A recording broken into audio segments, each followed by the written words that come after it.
Welcome and thank you for coming. My name is Peter Magnani and I'm the president of the Walnut Creek Library Foundation. We produce this series of Live from the Library programs. And before I kick us off, a couple of announcements. Probably most important, we offered little cards and pens as you came in so you could write a question if you have it for Kevin. Realizing that you probably don't have any questions until you hear what he has to say, we put those papers and pens in the back there by the wine. So if the spirit moves you during the talk or shortly after, just go and grab one and we'll collect them and then we'll do a Q&A. And the other thing I want to say is that, these programs are free, like everything at the library. And the reason we're able to do them free is because of people like you who donate to the foundation and companies that donate to the foundation, including Wells Fargo Bank, which is our season sponsor for the whole Live from the Library program. So thank you to Wells Fargo for that, and to all of you who donate.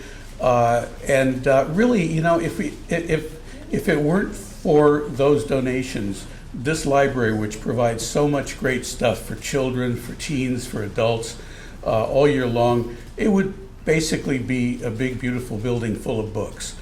Everything that happens here happens because people like you donate. So if you're a donor, have been a donor, thank you. And if you're not, and the spirit moves you, we've also got a little place back there where you can leave $30, $40 or whatever. So on to tonight's program. We're really glad to have Kevin Smokler with us tonight, but I'm not going to introduce Kevin. I'm going to introduce Pete Crooks, and then he'll introduce Kevin. Pete's our moderator for tonight.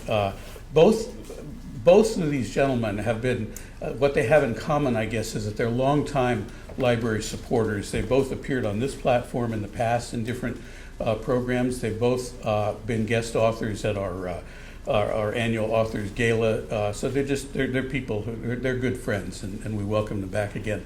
So Pete is a senior editor at Diablo magazine, the author of a wonderful book about a crooked private investigator who cooked up a scheme of using soccer moms as assistants, and then he kind of tripped himself up when he decided to try to turn that into a reality show. So it's kind of a fantastic story. A little strains credibility a little bit, except for one thing. It's all completely true. It's one of those fact is strange in fiction stories, which I highly recommend. You'll never think of Contra Costa quite the same after you read that book as you did before. But the main thing about Pete is he's an incredible movie buff. He has a blog that's hosted on the Diablo site with movies, and he hosts the monthly free classic movie series at the Orinda Theater. So, let's have a nice warm welcome for Pete Crooks. And thank you. Thank you for that very generous introduction and for mentioning the free film series that I host. I won't be there tomorrow night, actually, but it's the second Thursday night of every month at the historic Orinda Theater. And if you're looking for something to do tomorrow night, we're showing Bonnie and Clyde for free, which is mentioned several times in the introductory chapters of this terrific book. And when I was invited to interview Kevin today, I think the name Kevin Smokler sounds like a character out of a 1980s teen movie, right? Smokler! Anyway, I was so excited to hear about the book. I always thought it sounded like someone whose parents couldn't make up their mind whether they were Irish or Jewish. Like they took one of each and they got Kevin Smokler. It just sounded like so much fun, and this is just a really terrific read, so make sure to get a copy tonight and have Kevin sign it. I grew up going to the Walnut Creek Library and checking out my Hardy Boys books and my all my books as a kid, vinyl records from the previous library that was on this site. And I also went to see many of the movies mentioned in this book. I'd ride the County Connection bus down to downtown Walnut Creek and see them at the no longer standing Festival Cinemas. So it was a real thrill and nostalgia ride to go through the book. And I can't wait to talk about it. So please welcome our guest, Kevin Smokler. Thanks, everybody. So there's such a great complete list of 1980s teen movies in this book. But before we get into the sort of academics of that, I'd like to hear about your experiences seeing these movies as a kid. Where were you in the world? What was the festival cinemas that you went to see Better Off Dead? Sure. So I'm from Ann Arbor, Michigan. My folks met as graduate students at the University of Michigan in the late '60s and kind of set up shop in Ann Arbor and raised myself and my two brothers there. My father was an enormous movie buff, and if you've ever been to Ann Arbor, he was president. He was president of the Cinema Guild at the University of Michigan, and then he was, as an adult, president of the Michigan Theater. If you've ever been to Ann Arbor, the movie palace in the middle of town. And so at 7, my earliest movie memory is at 7 being taken to see The Wizard of Oz with him at the Michigan Theater and standing in the balcony. And at minute 9.5 when Toto leaps out of Mrs. Gulch's bicycle basket and runs back to Dorothy, I remember jumping up on the arms of the chair and going, "Go Toto, go Toto!" because that's what every other kid in the auditorium was doing, and my father was yanking at my shirt and telling me to sit down, and I just remember feeling like walking out and I saying to my dad, when can we do this again? And he was and he just shook his head because I'm sure he had felt that way when he was age 7. He goes, "Kevin, there are so many of them." And I thought to myself, how many things are there in life that you will never run out of good examples of, and they aren't high in calories or cholesterol, and you don't wake up with a hangover the next morning, and I suppose you could wake up with a hangover the next morning, but that you can simply have as part of your life from now until forever, and they will always be there for you. So I've been a movie buff since I was a very small child, and it was really my best friend at the time in the 6th grade gave me one of those enormous collected Roger Ebert movie home companion things. Which when you're 12, the book is the size of your upper torso. It's just this enormous thing, and I remembered that was the first time I ever understood that movies hadn't just been around since I was 7. Movies had been around for 100 years, and I had a lifetime of learning from them left to do. Specifically when these movies came out, so I was born in 1973, and so I was 13 when The Breakfast Club came out in February of 1985. So I was a little younger than the people in these movies. I was not quite in high school yet. I graduated from high school in 1991. So I felt like they were definitely my movies, but they were aspirational rather than relatable. I looked up, I saw those people, and those people were the age of my older cousins who lived in Detroit. I had two older cousins who I'm very close to who lived in Detroit, and they were not my peers. I did not want to date Samantha Baker from 16 Candles. Samantha Baker was 5 years older than me in 16 Candles and was a grown-up, would have babysat me on a Saturday night. In your best ever Saturday night, probably. Let's just dive into 16 Candles for a second then. That was one of the films that seemed to have, this is a very 1980s phenomenon. It had its cinematic life, but it really came to life on VHS tape. Yeah. I knew so many girls that watched that movie every day in the summer of 84, 85, whatever. 84 was that? That was May of 84, yeah. So it would have been 85 probably. It came on HBO, they recorded it, and they watched it every day. And I watched it once and I thought 16 Candles was good enough, but I always wanted to get to the next movie. Yeah. What about that phenomenon of your book has this VHS sleeve, if you look closely. It's a very clever cover, but that was very much part of those 80s movies. Is sometimes you'd see them in the theaters, but sometimes you'd watch them at slumber parties, and or just by yourself over and over and over again. So.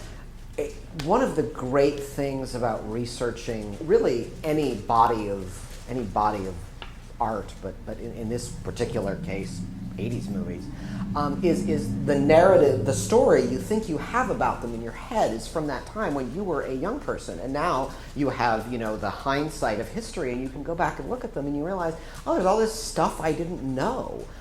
There is 16 Candles, The Lost Boys, Better Off Dead.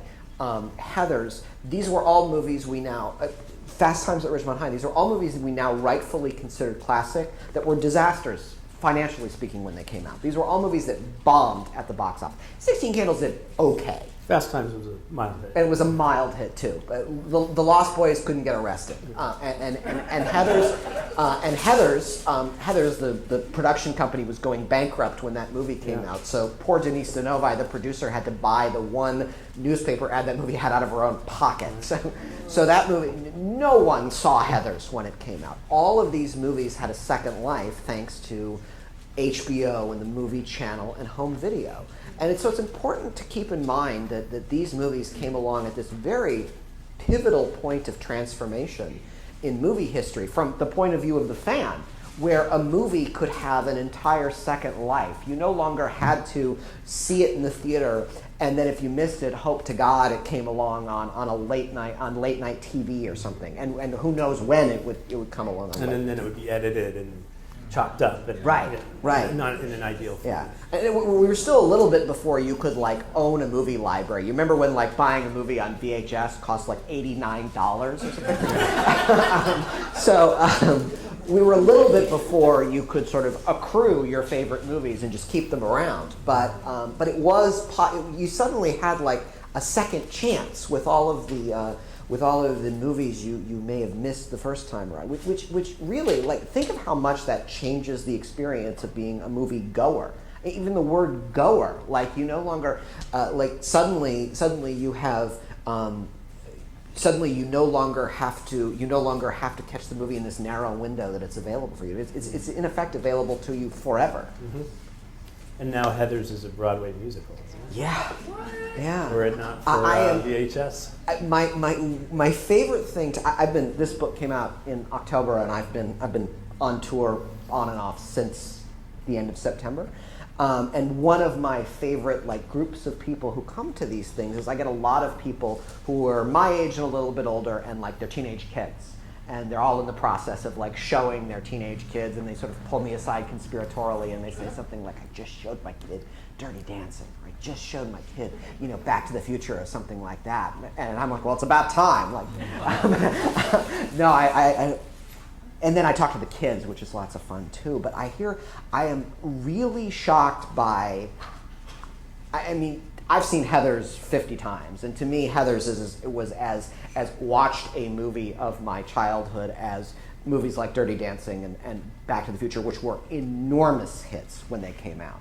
And Heathers is frankly just as influential as those movies, and not nearly as many people know about Heathers. And so I usually have to do that kind of game of movie telephone with kids when I'm like, okay, without Heathers, there's pretty much a direct line from Heathers to Jawbreaker to Cruel Intentions to Mean Girls, and maybe Gossip Girl is probably in there too. But there's no Mean Girls without Heathers. And then they sort of nod and they go, oh. And I said, Heathers is like the older sister, the Mean Girls learned from. And oh, okay. Was Lindsay Lohan in that one? I said, no. Lindsay Lohan was a gleam in Mr. and Mrs. Lohan's eye at that point.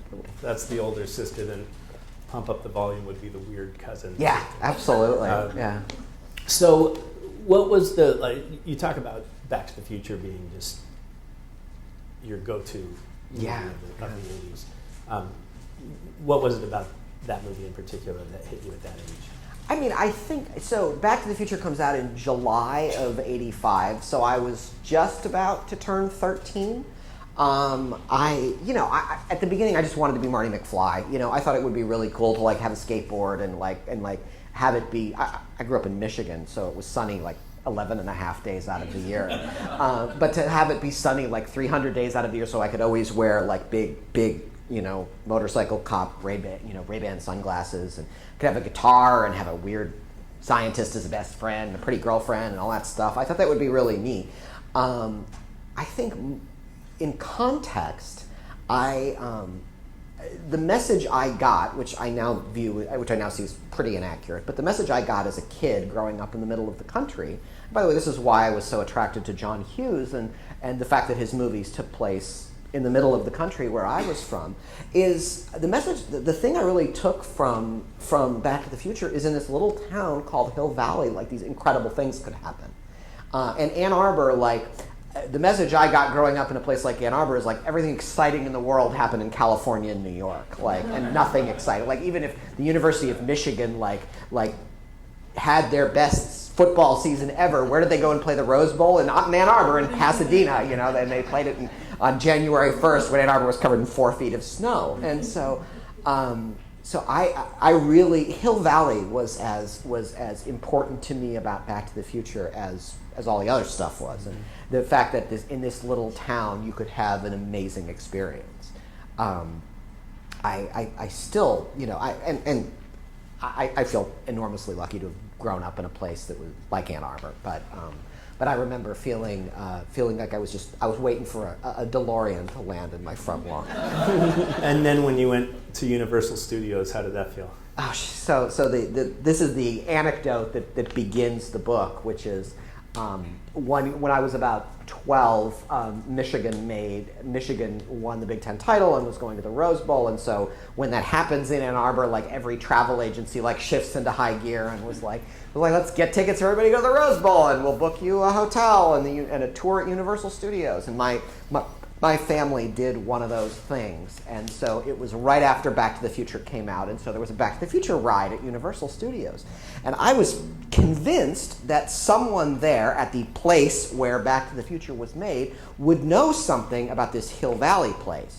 And so, because I had seen enough episodes of Entertainment Tonight to know that, like, when you went to a movie studio, there was a big empty room called the sound stage, and you wheeled in a set and you made a facsimile of a place. But Hill Valley seemed so real to me, I couldn't believe that it had just been, you know, plywood and paint and make-believe. And so I was like, okay, someone here is going to know, like, where the real Hill Valley was. And so when they got to the clock tower set and the town square, I said, "Where's the real Hill Valley?" Because I couldn't believe this could be all of it. And they said, "No, this is all of it." And by the way, if you've ever watched Gremlins, the exact same set. Yeah, downtown Hill Valley and downtown, what was it called, Kings Falls in Gremlins, exact same set.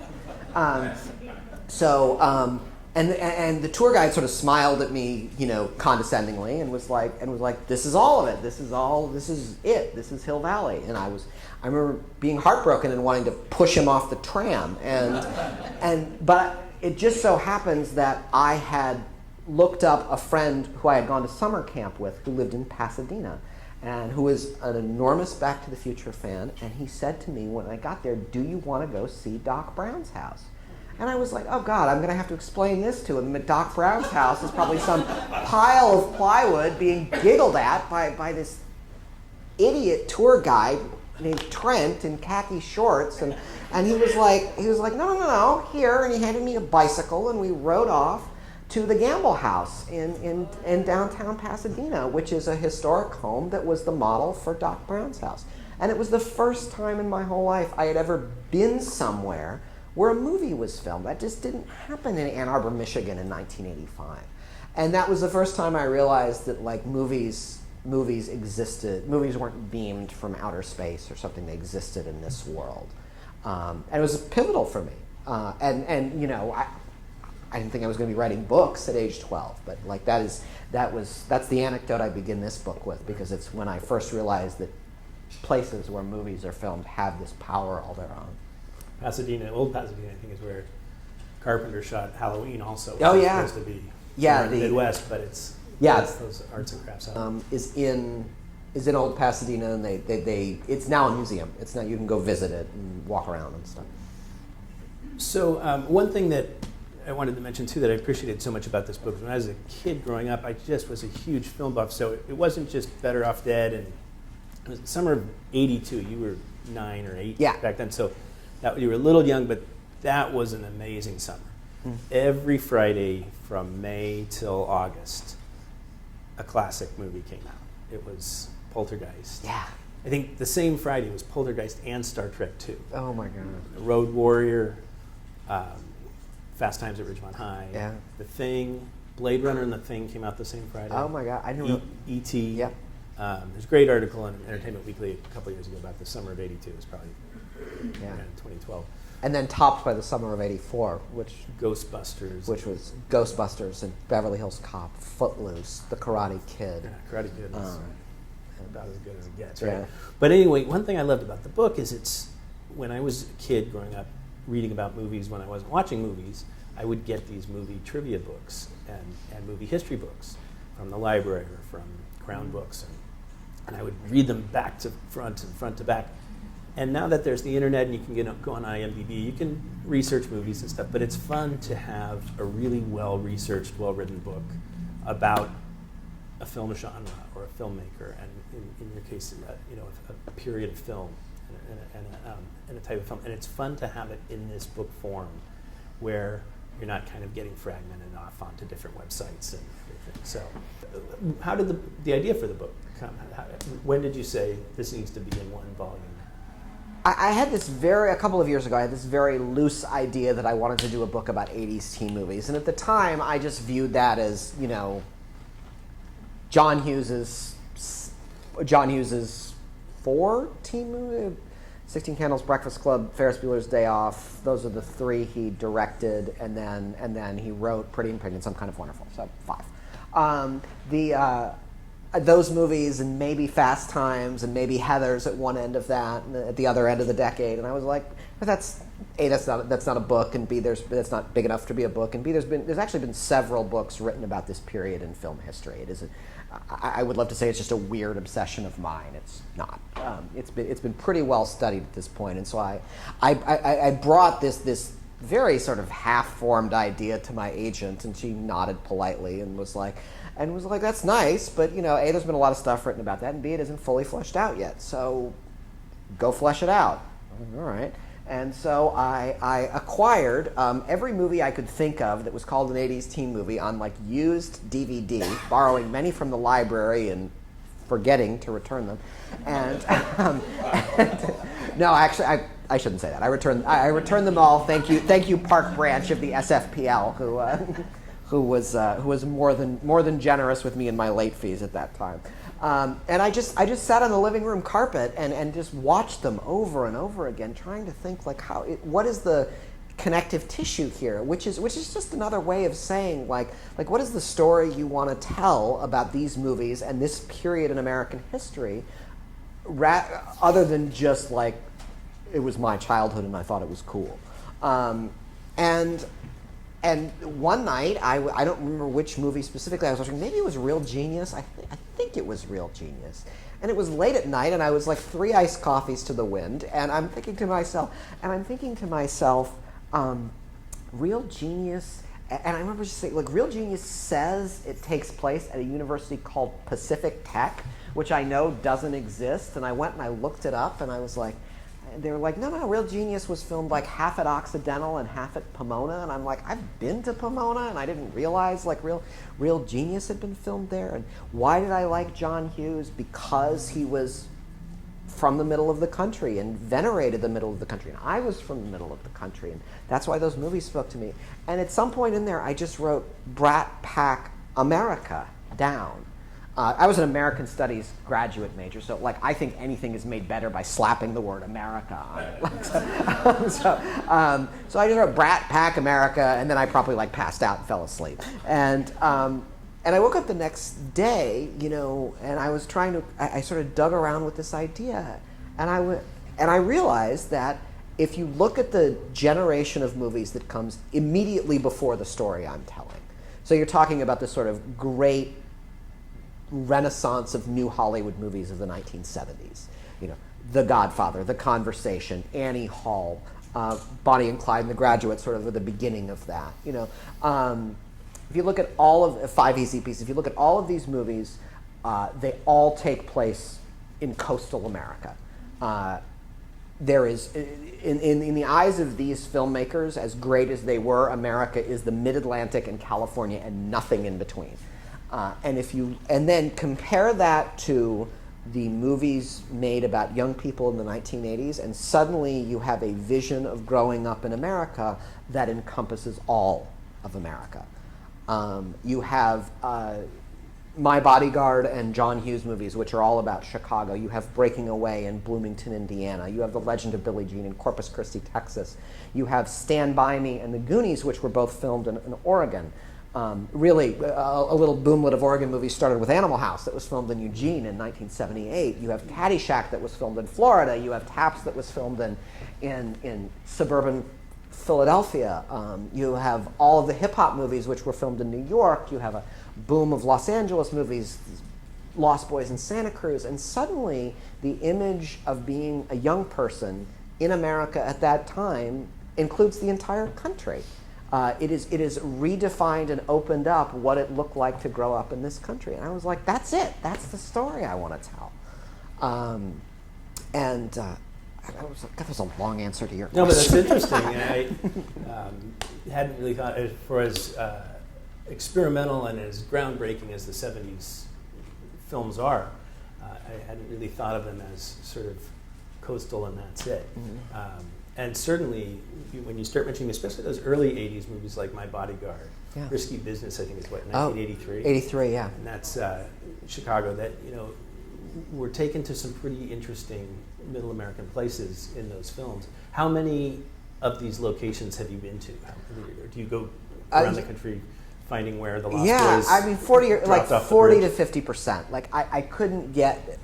Some of them was hard to get. Like Corpus Christi is not easy to get to from here, and Brownsville, Oregon, which is outside of Eugene, where Stand By Me was filmed. I haven't been to yet, unfortunately.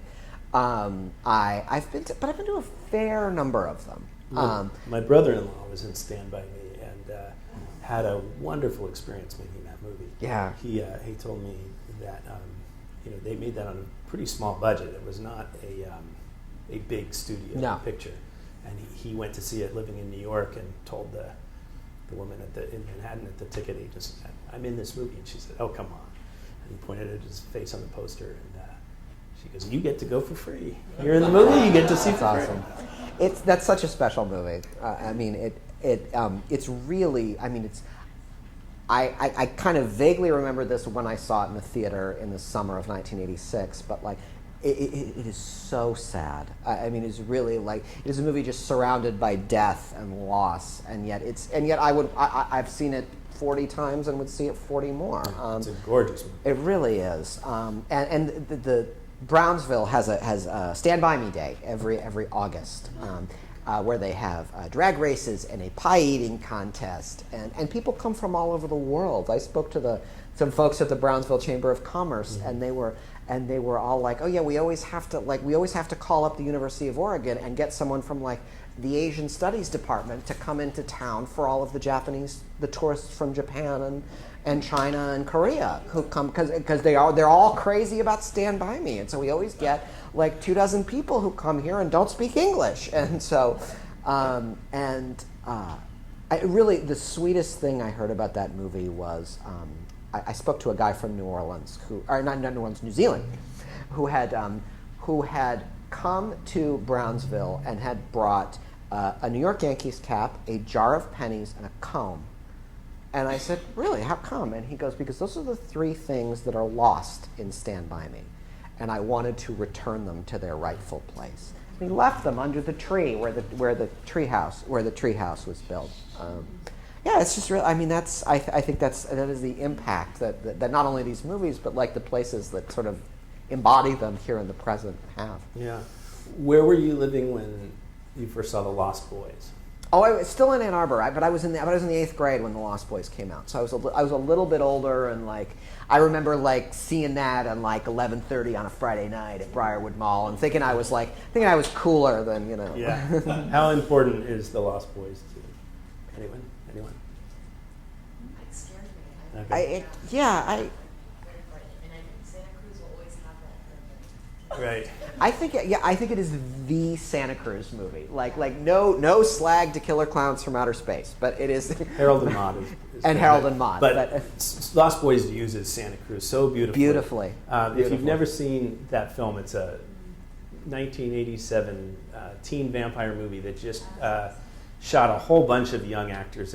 Kiefer Sutherland, I think, was his second movie after Stand By Me. After Stand By Me, yeah. And Jason Patric and Jamie Gertz and a bunch of young actors. And it uses the Santa Cruz Beach Boardwalk and the Santa Cruz mountains beautifully as locations. And it's not Interview with the Vampire. It's a teen, fun vampire, rock and roll vampire movie. Very slick. It is a lot of fun, and they show it for free. There's a free film series on the beach in Santa Cruz where they blow up a huge inflatable screen, and like 6,000 people come watch The Lost Boys on a Wednesday night in June. It is always the first movie of the film first season. movie, yeah, since 2007, since they've had that film, it is always the movie that opens the film season, and you're watching it right where it happened. So here's an experiment. Almost nobody here has seen The Lost Boys, right? So that's your homework for almost, like June 21st. Your next Netflix queue at least. What are some, who's seen Back to the Future? Yeah, everybody's seen it. Okay. And who's seen Ghostbusters? Okay. So there's these movies that are iconic. There was an intern at Diablo magazine a few years ago who had not heard of Ghostbusters, did not know that there was something called Ghostbusters. For whatever that's worth. Yeah. Also didn't know what WMD stand for. But so like The Lost Boys, what are some films of this 80s genre that some of these people need to see? Oh yeah. So the thing, I mean, the absolutely like warped perspective you get doing this book is you have rather artificially grouped them all into a bunch. And so you think that everybody kind of views them with the same level of intensity that you do. So you're like, which is totally inaccurate because a movie like Back to the Future or Ferris Bueller's Day Off or Dirty Dancing were enormous hits, like giant box office juggernauts from the day they were born. It's why I'm always surprised when people say something like, watching Ferris Bueller's makes me so nostalgic. I'm like, that's like being nostalgic for Coca-Cola. Like Ferris Bueller never went anywhere. Like it never went away, it never fell out of fashion. It has been popular since the day it was born in June of 1986, 31 years now. So, but you group them all into one big book, and you're like, oh yeah, Ferris Bueller that everybody and their brother has seen, and then Heathers, which like nobody saw when it came out. You're like, oh, they're all the same movie, and it's like they're absolutely not all the same movie.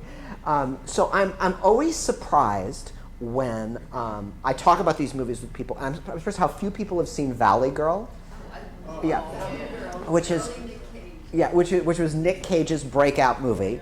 I've done a few events with Martha Coolidge, the director of Valley Girl, and she said they were trying to cast that character, and she was getting nowhere, and she was talking to her casting agent, and she said, "Stop bringing me fucking pretty boys. Like, it's not who this person is. It's not who this character is." And exasperatedly, the casting director picks up the first headshot on the stack and goes, "You mean someone like this?" And it was Nick Cage.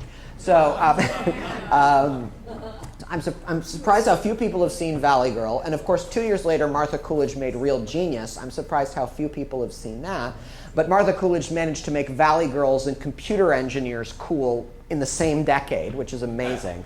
And by the way, without Real Genius, there's no Big Bang Theory, there's no Silicon Valley, Real Genius invented what we now call, Real Genius and War Games really invented what we now call geek culture.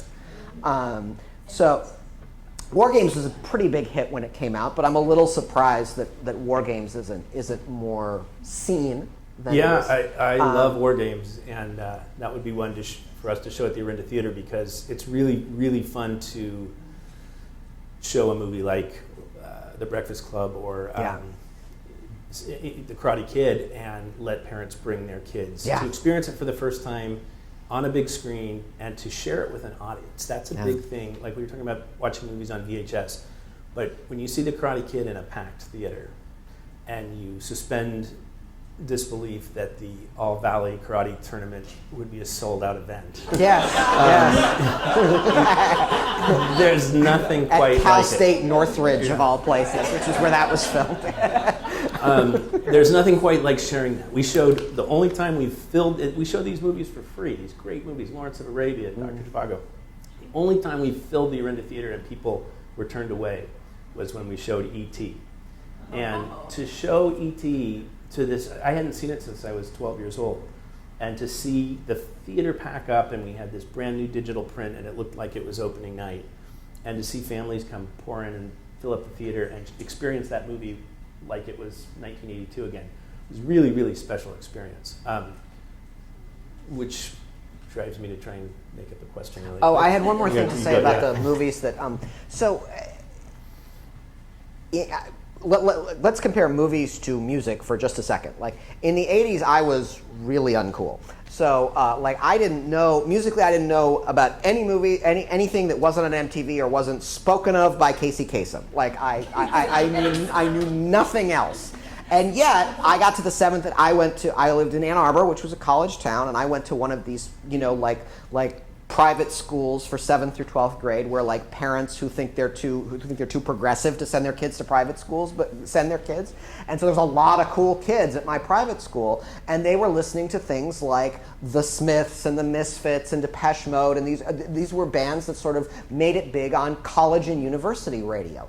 Same thing was going on at that time. This is what I learned in movies. So if John Hughes and Ferris Bueller and Breakfast Club were pop music, were kind of what I was listening to, well then Heathers was kind of like college radio.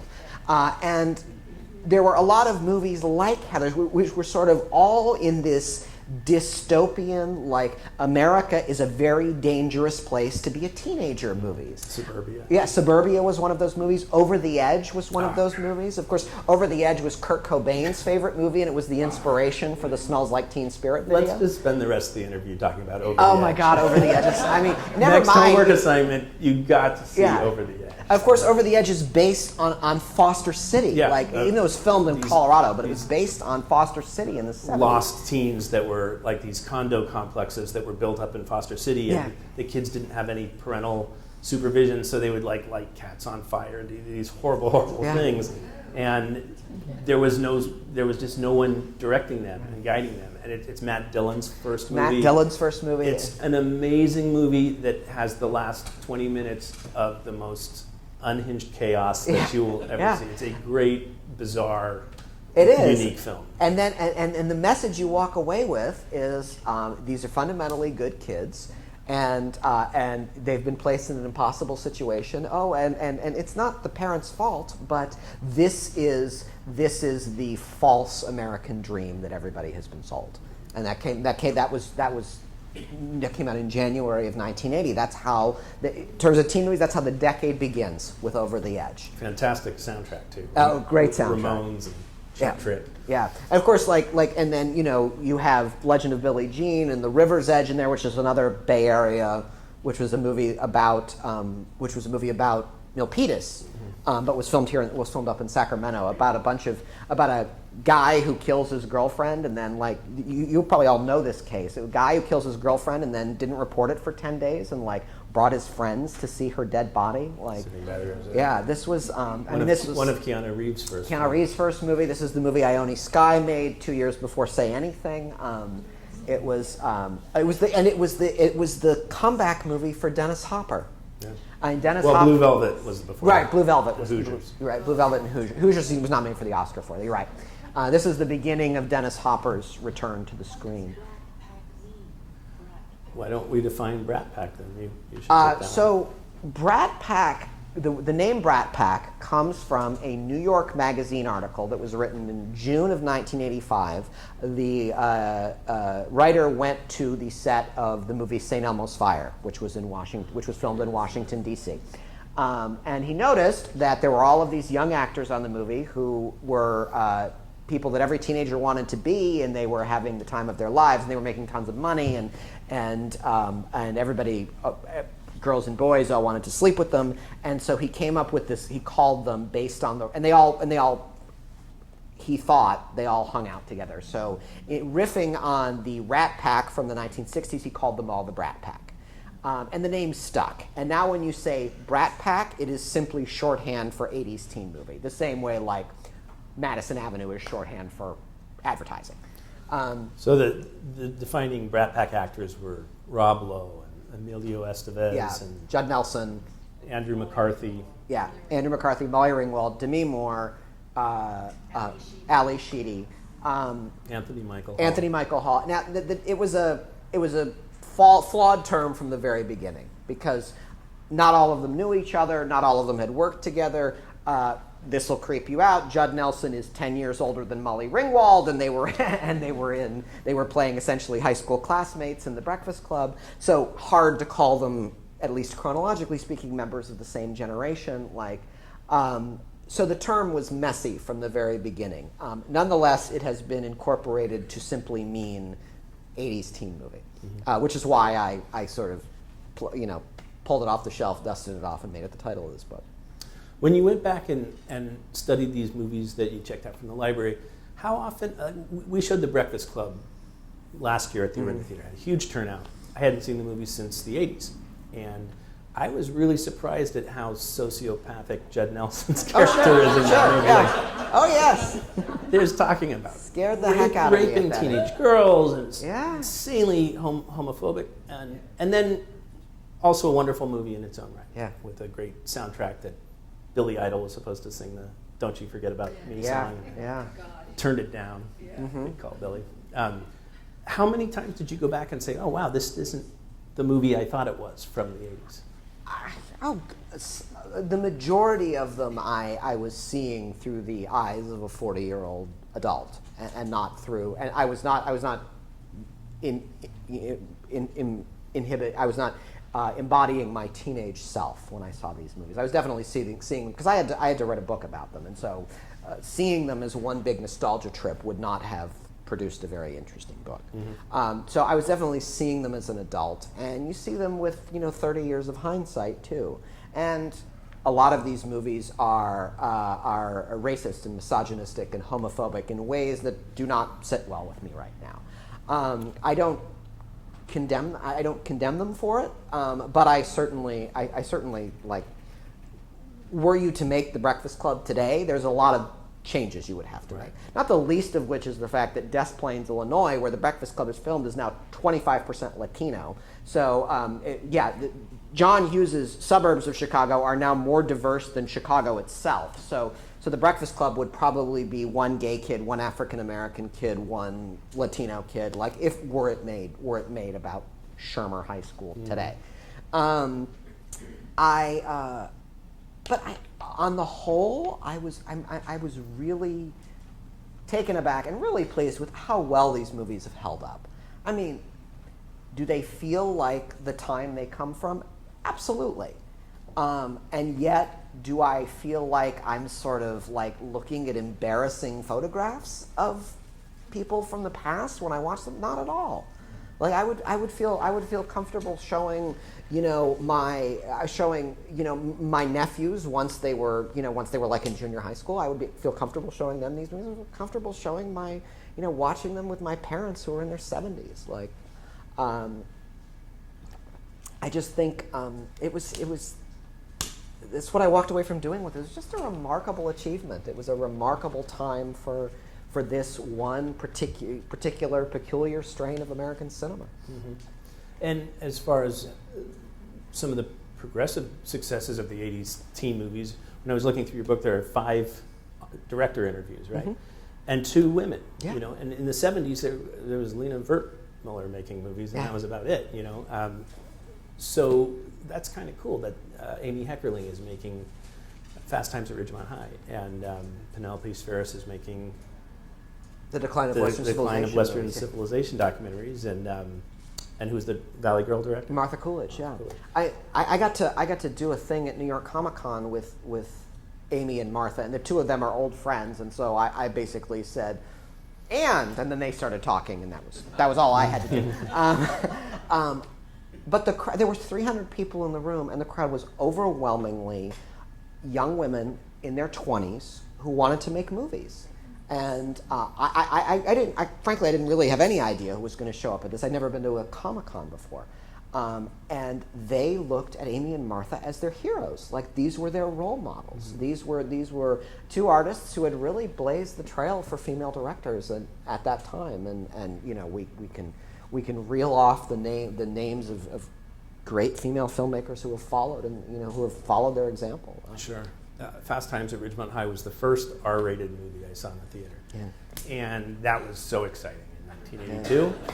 But just a couple years ago, I was in LA on my birthday, and they showed Fast Times at the Chinese Theater on Hollywood Boulevard, and I went to see it again on that huge screen, and it just blew my mind how many stars are just popping out in that movie. And also, it holds up because it's a very mature movie about adolescence. It is. It's got about a lot of screwball comedy in it, but it's also got a lot of serious stuff that a lot of these 80s movies don't confront. Yeah, I mean every kid in that movie has a job. There was like definitely there was a whole strain of the idea that all of these kids were growing up too fast. That's Amy told me that's why they called the movie Fast Times at Ridgemont High. Every kid had a job. He's like they were all like little adults. And then in the middle of it you have Sean Penn playing Jeff Spicoli, which is really like one of the great comic satirical performances of all time. Jeff Spicoli, who really looks like he wandered in off from a Frankie and Annette Beach movie from 2 decades before. In this movie, this sort of proudly lazy, ineffectual character, in this movie where every other character is kind of scurrying around, keeping themselves busy with jobs. And then in the middle, you have a character who famously ends the movie by saying, "All I need is some tasty waves and a cool buzz, and I'm fine." It was a wonderfully arch comic take on like youthful ambition, I mean, for better or for worse, Sean Penn's now won 2 Oscars as an actor. Yeah. We're going to remember him as Harvey Milk, right? And Jeff Spicoli. Well, it's an amazing performance, and Yeah. the classic example of the comic performance not being recognized with dramatic performances. Because he easily could have been the best supporting actor of 1982, if I don't remember who won that year, but somebody from Gandhi, maybe? Probably. What were the great shared experiences of 80s movies that you had with your friends as a teenager growing up? Like top 5. That's a really good question. I didn't get to. I had a chapter in the book about horror movies that I didn't really get to include. I'm not a horror. I'm too gentle a soul for horror movies, and so I had a lot of stories about like when they would show a horror movie at someone's birthday party. I frequently like faked choking on a slice of pizza so I could be sent home early. Like I didn't have to watch My Bloody Valentine or Creep Show or any of those movies. So I wrote a thing about it for Salon. What else? Like I remember watching like Less Than Zero with my best friend and thinking, oh my God, it was like I didn't think one way or another about cocaine. It just didn't even enter my consciousness. But I was like, my God, what would it be like to be like 19 and lose your best friend? Like that really hit me hard. I remember seeing that movie and we were both kind of shell-shocked. And afterwards, we just went out to the garage and we played ping pong for like 2 hours and didn't say a word. We just hit the ball back and forth. A lot of people do cocaine and do that. What? Like, a lot of people take cocaine and play ping pong. Yeah, no, we just sat You there guys playing, hitting the ping pong ball back and forth. I have incredibly fond memories of seeing House Party in the theater. Like I remember like these couple of really cool kids like at my school would say, "Oh, we're gonna go see House Party this week." I didn't know what that was, but I was like, House Party came. It was a little later. I was about 16 when that movie came out. I was like, all right, well, I'll look it up in the newspaper and I'll go and see House Party. It was like mostly black teenagers, and it was me and my 4 stupid friends, and every time there was a musical number, the whole theater got up and started dancing, and people were dancing in the aisles, and people were just having a great time. And I'm like, well, we can't just sit here and pretend like we're not having a great time. We were having a great time. So yeah, that was like the first of 36 times I've seen House Party. But that. Here's a Walnut Creek reference. Did you go back to revisit the 1987 classic, The Principal, with Jim Belushi? No.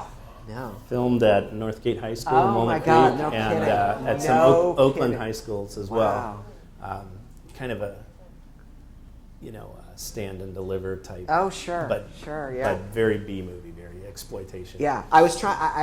I had like really the only teacher movie that I could, because I really wanted to include Stand and Deliver.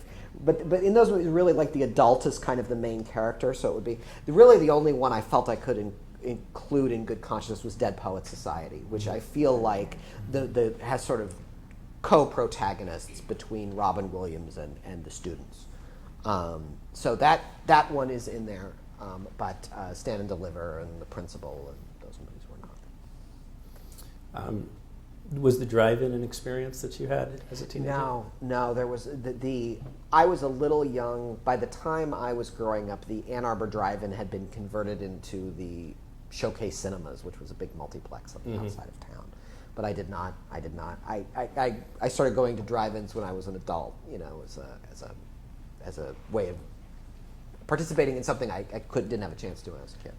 How often do new movies come out, like The Edge of 17? Yeah, oh God, it's such a great movie. Such a great movie. That take you back.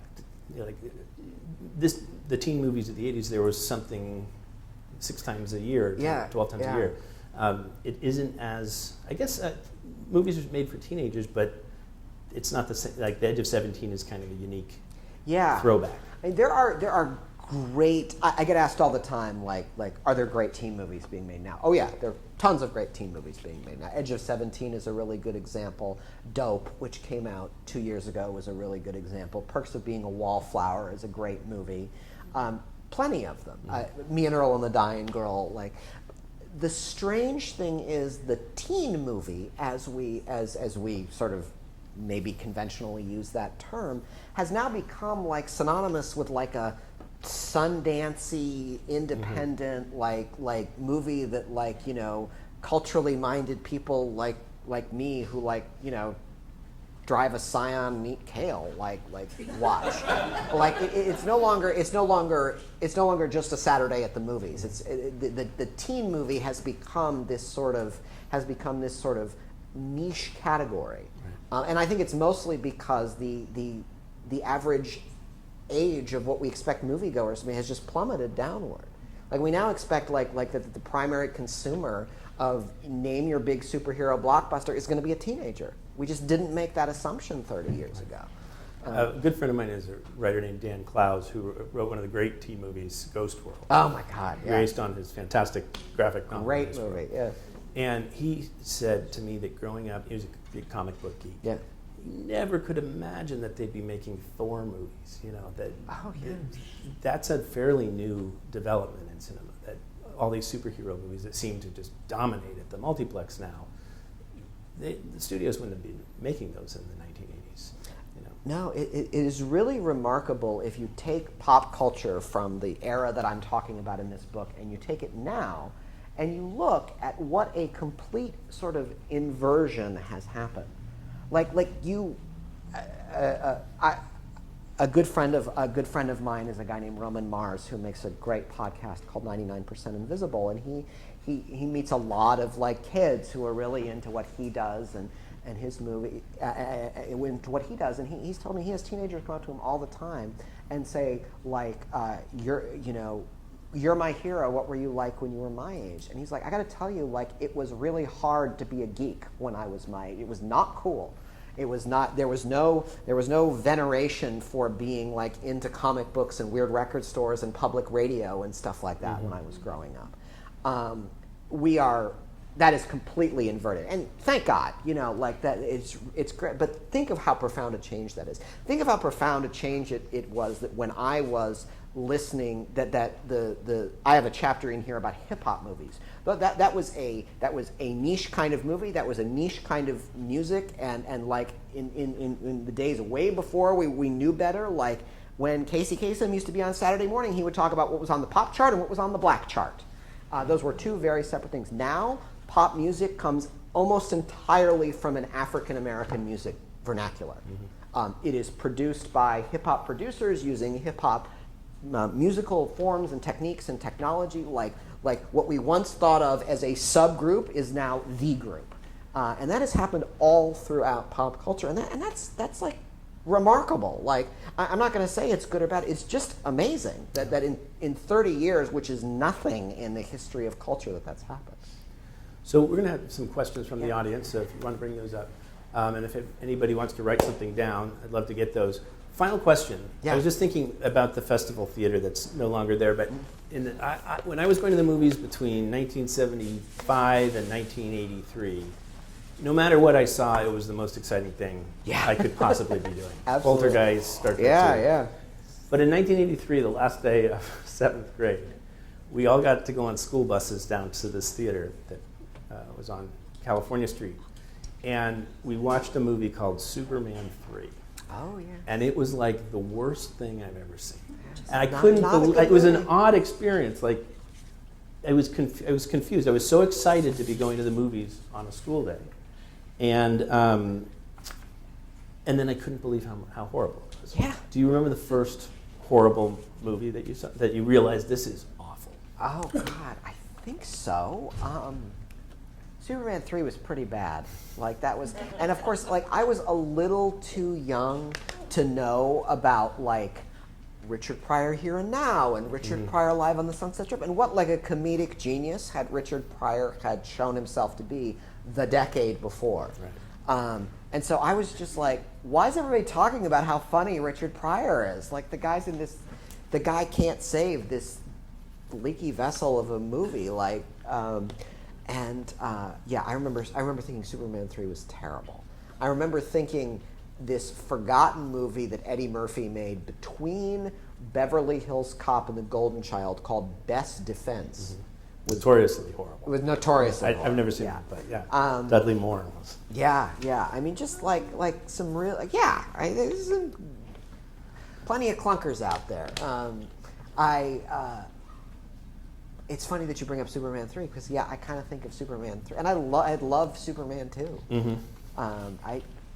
Superman 3 was awful. So, I've got some nice audience questions. Hey, Pete, before you go to the audience questions, let me two quick announcements. One, and I neglected to say this earlier, but Kevin's book will be available on the table outside, and I'm sure you can get him to autograph it for you if you want. And then I just wanted to remind you that our next program on June 14th will feature Mark Jordan talking about the epic Lewis and Clark expedition that opened the American West. Likewise, you can sign up for that tonight and save yourself the 3 minutes that it would take to sign up online. And with that, let's take questions. I'll also say I brought fruit roll-ups for people if people want those. If you buy a book or if you just want to come up to the table afterwards and have a fruit roll-up, you can. Sounds good. Yeah, I have a whole pack of fruit roll-ups there. So, audience question. Can you talk about the soundtracks of the 1980s films? The best soundtrack and your favorite soundtrack? Yeah, I mean, of course, this was the era of the soundtrack. It is hard to separate an 80s teen movie from the soundtrack. And some of those were sort of forces outside of its control. The soundtrack becomes a way to sell a movie and vice versa, thanks to the coming of MTV, which is August of 1981, thanks to the consolidation of Top 40 Radio, which happens at the same time, thanks to kind of the national mallification and chain storing of record stores too. Those are all trends that happen in the music industry at that time that make soundtracks really big. That said, it was a glorious time for soundtracks of every conceivable genre of music. Just in my category here, in teen movies, you have the sort of new wave imports from Europe that John Hughes was famous for, on soundtracks like The Breakfast Club and Pretty in Pink, and then you have the sort of the LA punk that was big in a movie like Repo Man, and then you have the early sort of pioneering groups of hip hop that were big in movies like Wild Style and less cool movies like Breakin'. These three soundtracks that sold, and then I'm still trying to figure out what was going on in the Dirty Dancing soundtrack, which is this ridiculously bizarre hybrid of kind of 60s soul music. So you have like the song that Baby and Johnny Kiss do for the first time is "Cry to Me" by Solomon Burke, which is a wonderful like Chicago soul song from the 1960s. And then you have like the theme song, which is this weird Frankenstein monster of one of the Righteous Brothers and one half of the duo that sang "Up Where We Belong." You know, I don't know where that came from. And then you have a song by Patrick Swayze himself, and like I have yet to understand That he does not sing in the film. that he does not sing in the film, but somehow it's just Swayze. we have no indication in the film that Johnny Castle can sing, and then we get "She's Like the Wind" on, which is a Patrick Swayze song in the soundtrack. Dirty Dancing's 30th birthday is this summer, and my editor for Salon has already asked me if I want to do something. I think I'm basically going to write something that's like, what the hell is with the Dirty Dancing soundtrack? Footloose was a good one. Footloose, yeah. I mean, then you had Party these sort of straight up the middle like 80s pop soundtrack, Footloose and Top Gun, and then just recently, like, you know, famously Ferris Bueller never had a soundtrack until this past winter. Finally, no, for the 30th birthday of the movie, they finally released a soundtrack. They could not get the rights to everything, unfortunately, but pretty much everything, like everything you'd think would be on there. We're showing two great soundtrack movies at the Orinda this summer. The June movie, second Thursday of the month, is Grease. Oh, yeah. And the August movie is American Graffiti. And we will have the actors Candy Clark, who is nominated for an Oscar for that movie, and Bo Hopkins there for Q&As. So, amazing. So Amazing. Come to those. Yeah. Have you ever thought about writing a screenplay? Yeah, a couple of ideas.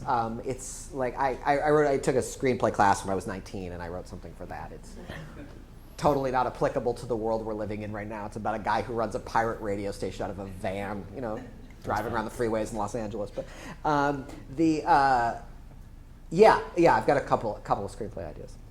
How much did you use your social media research, polling Facebook, Twitter, followers, etc., to give direction to this book? Did you use social A lot, actually, yeah. I mean, I frequently, when kind of assembling the movies that would be in each chapter, I would say something like, I would post something on Facebook and on other social media channels where I would just say, okay, 80s teen movies that take place in the 1950s, go.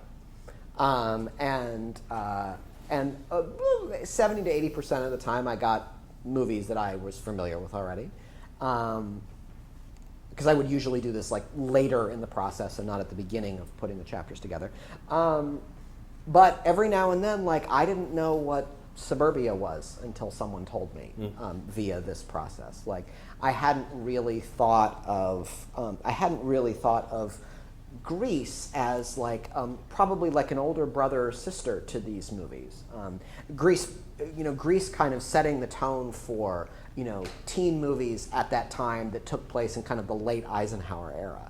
You know, we probably don't have, without Grease, we probably don't have Stand By Me, Dirty Dancing, Dead Poets Society, Peggy Sue Got Married, you know, 80s teen movies that all take place in the Eisenhower and Kennedy era.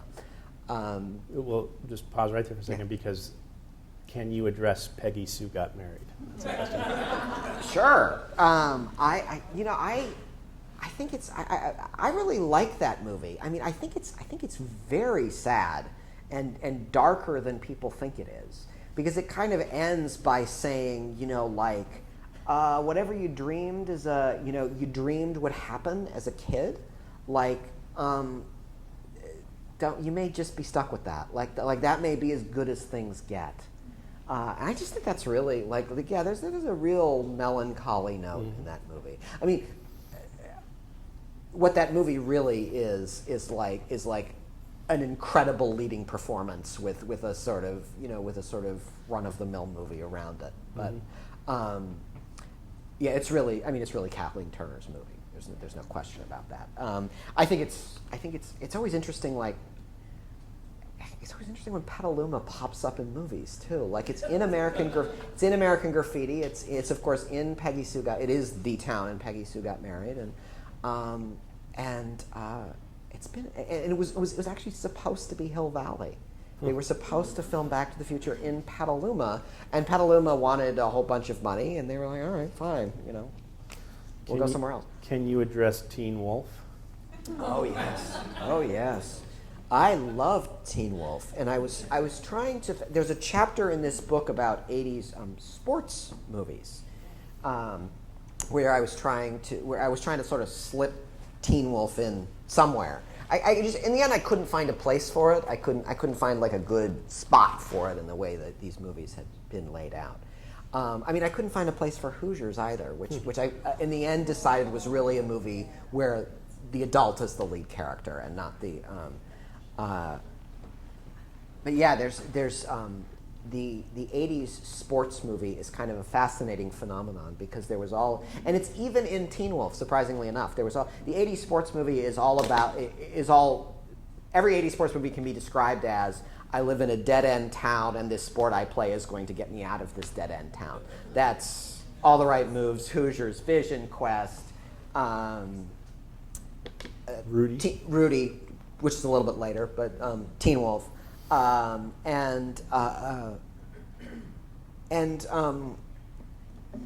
they were all, of course, reflecting the sort of dying of industrial America at that time. And then, weirdly enough, there was an absolutely terrible football movie called Johnny Be Good. It was Anthony Michael Hall's attempt to not play a geek. And it was not. It's an awful movie, and it's basically about how Anthony Michael Hall is this star quarterback who is getting drooled over by college recruiters, and it's supposed to be a comedy about the idiocy of the recruiting of college sports. And it's a terrible comedy. It's not funny, and it's not even worth watching, except it was filmed in Central Texas in 1987, which was the exact same time that the NCAA passed what is known as the death penalty on Southern Methodist University in Dallas. It was the only time the NCAA has ever basically said to a college football program, you are now forbidden from existing. And SMU was like shoveling money and cocaine and hookers at their recruits and stuff like that. It was really disgusting stuff. So bizarrely, the only good that Johnny Be Good has done in its pathetic existence is it is, because it was filmed in Central Texas, it kind of becomes this movie that maybe was kind of on to something when it was, and it becomes weirdly the beginning of what in 15 years would be Friday Night Lights. Which is a terrific Yeah. TV show and very good movie. Yeah. And great book. The sort of idea of Texas small towns being the example of sports and the as a mirror of sort of the corruption of the American soul. Well, we could do 90 more minutes on Can't Buy Me Love and A Night in the Life of Jimmy Can Reardon, we, but please? but 80s teen movies should run around 90 minutes. And Yeah. and so I think if we stop now and sign some books, everybody can get home and put on Lost Boys or Over the Top. Over the Edge. Over the Edge, I'm sorry. Over the Top is a Stallone 80s movies. Thank you so much for coming tonight, and thank you to Kevin for a wonderful book and a fascinating chat. Thank you, sir. That was great.